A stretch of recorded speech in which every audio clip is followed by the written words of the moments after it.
A lot of people drive by 280 and they say, "Oh, what's that big building up there with the big Chinese tower?" And why is it? It looks like a monastery.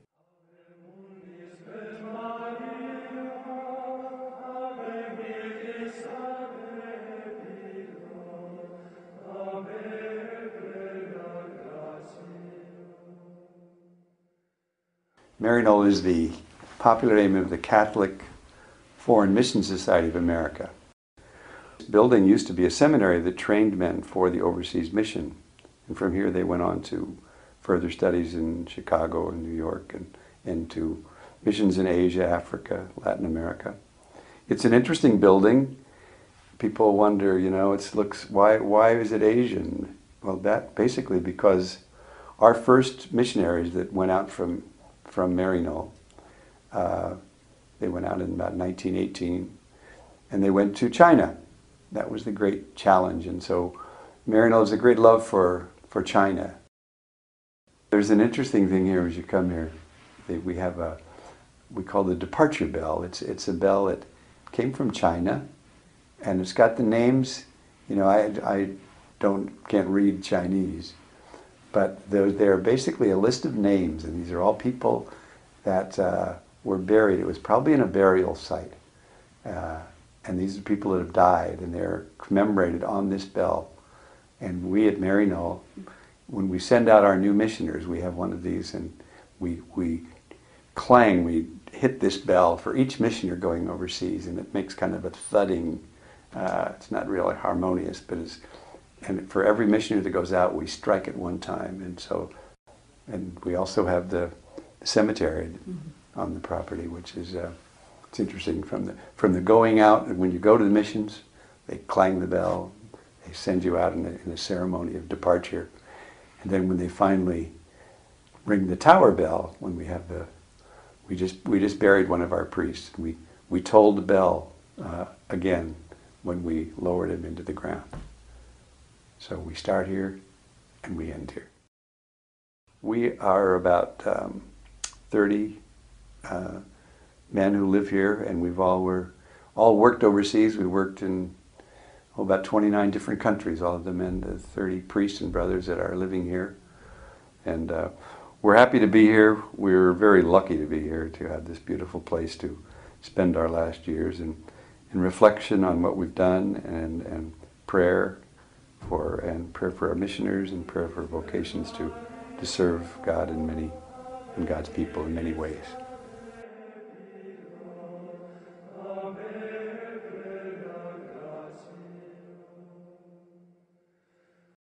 I joined Maryknoll.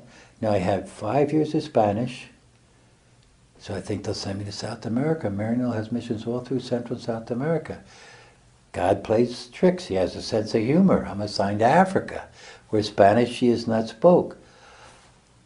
I was delighted with Africa. The people are great, They check you out. They're very perceptive people, and they see what you're like. If they like what they see, they're very cooperative. And if they inconvenience you from time to time, it works the other way. Where they may be very late, maybe you come late for a mass or something because of the trouble with the motorcycle. They wait. No complaint. So the missioner has to adapt to the people, and they appreciate that. And even if you speak the language poorly, your friends, you can speak it as well as they can and sound like them, and if you aren't patient and don't adapt to their customs, they write you off, and your name will go all over the neighborhood. So, in a sense, as missioners, we're salesmen. We're selling Jesus Christ. Jesus himself, sold himself. He's giving sight to the blind and hearing to the deaf and curing leprosy and helping the lame to walk. He's doing things for them. They see he's concerned about them, interested in them, compassionate. So his gospel they listen to. And they say, what he is saying, he is living what he's saying. They like it. They like it. And that's why Christianity is extremely attractive if it's approached in that manner. If it's kind of Well, they're going to have to fit my schedule, and if they say Mass at 10 is good, and they're not there till 10:30, and I didn't wait long enough and I went home, bad news. Big mistake. And it goes all over the neighborhood. It's the good things do too. They come in, or they ask you to come out and pick up somebody who's very sick, and the hospital's near where I live, but where they live is nowhere near me. But you go out, pick the person up in the Land Rover, bring them back, and that word gets around. He's not just interested in speaking to us about the dini, the religion, but he's concerned about us as people. And they bring you in eggs and a chicken, and there's kind of a giving and receiving, and that really established it as it did with Jesus. People accepted him and followed him because he did what he was talking about. And so this is what Christianity is about. Sells itself when they see the actions.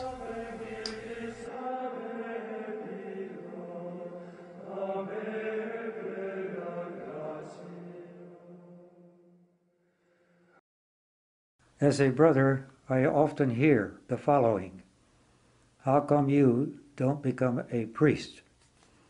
My response is always positioned around who we are as brothers and what we can do, not by what we do not do. I was assigned to Puno, Peru, which is next country over from Bolivia. And my job was, I was assigned to one Caney, and when I got to one Caney, I was supposed to have been driving on a catechetical van. We go around the different villages in a high Sierra.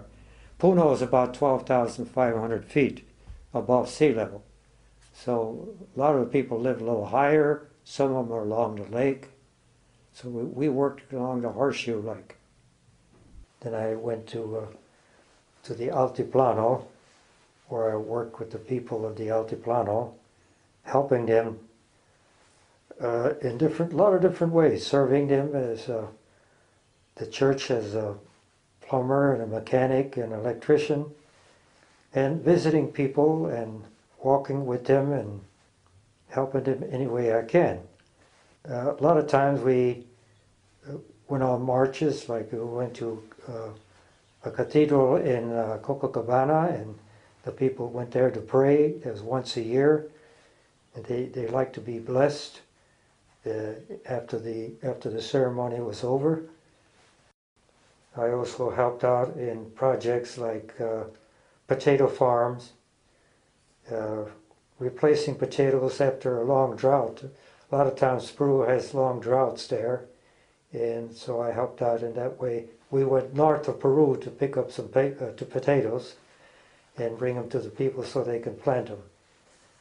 So our mission is in collaboration with the Maryknoll priests also, and Maryknoll sisters and lay missionaries. Maryknoll lay missionaries. We all work together. We had our own charisms. We had our own gifts. The gift I had was mostly maintenance work and being with people.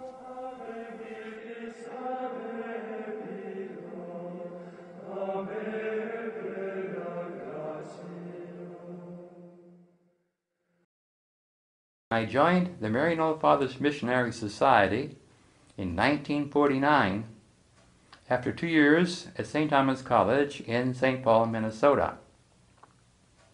I joined because first I wanted to be a priest, but I wanted to work in a new area in the world where the Catholic Church was not yet established.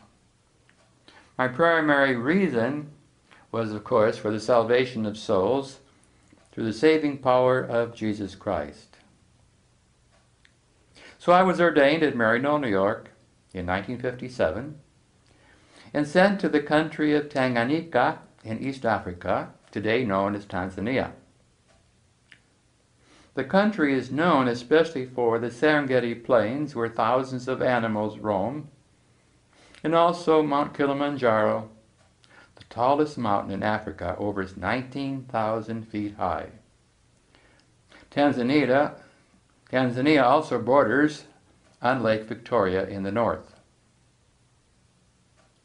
Of my 33 years in Tanzania, over 25 of them were spent in youth work.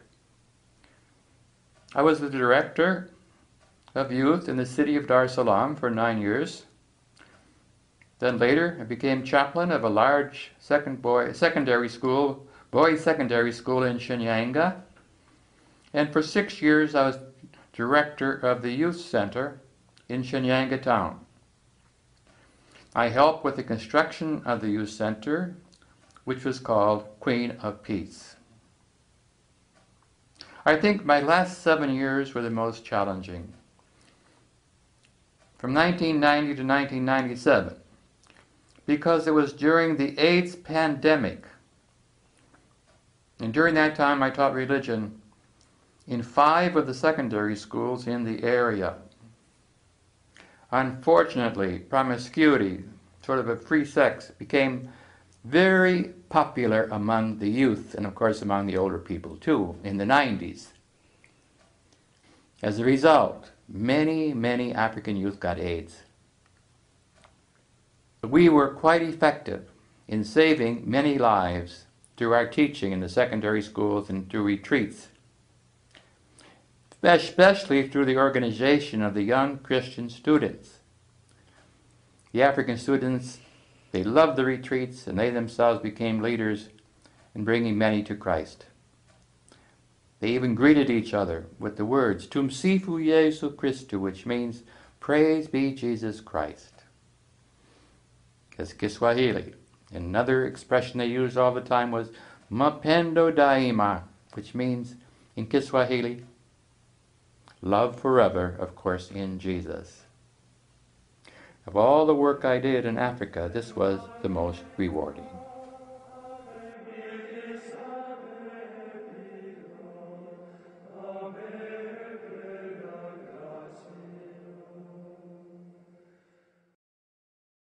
You know, many people ask me, why'd you ever become a missionary? Why'd you want to leave this country? And we have so many needs here in this country. I guess, you know, I'm an adventurous person. I like challenges. I thought the greatest thing I could do with my life would be go live among the poor. That would be following Jesus in the best way that I could, and serve the most needy of people. Well, that trip,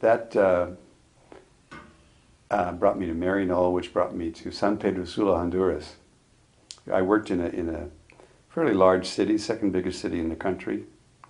It was a very poor city. I remember one day a woman came to my door. She was a little bit of a thing. Her name was Lolita. And she asked if I could help her. She needed some bricks, some cement blocks. And she lived in a very poor house. Was in a very low spot, and she asked if I could help her because when it would rain, the water just poured into her house. And so I helped her buy some blocks, and actually we kind of rebuilt her house basically and raised it up so she wouldn't get the water coming in. But that first little request for blocks turned into a program which I had always been conscious that the housing situation of the poor in Central America is just the first thing as a foreigner, it's the first thing you see. It's that, you know, we Americans, I think we are so spoiled by what we have, and especially living in the Bay Area here. And, we have lawns, and boy, now down there they live in pretty poor environment. So that request for bricks turned into a whole program, which I started making small loans to people to improve their housing. And you know, you become a priest to help to accompany people, to bring the sacraments, to live the gospel, preach the gospel, celebrate the sacraments. But I think that one of the great joys of my life was to reach this social dimension of trying to look at the housing project and getting people involved, getting people to work, building, we started with very little money, but the people were very good. They responded. When I left there, first year we had about 60 projects that were going on. And the program is still going on. It's amazing. I left there over 20 years ago. It's still going on. It's picked up by some of my predecessors, and they built over 200 homes have been built.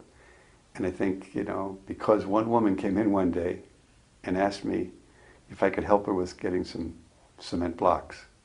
And that's how God works at times, You never know when a simple request can turn into great things.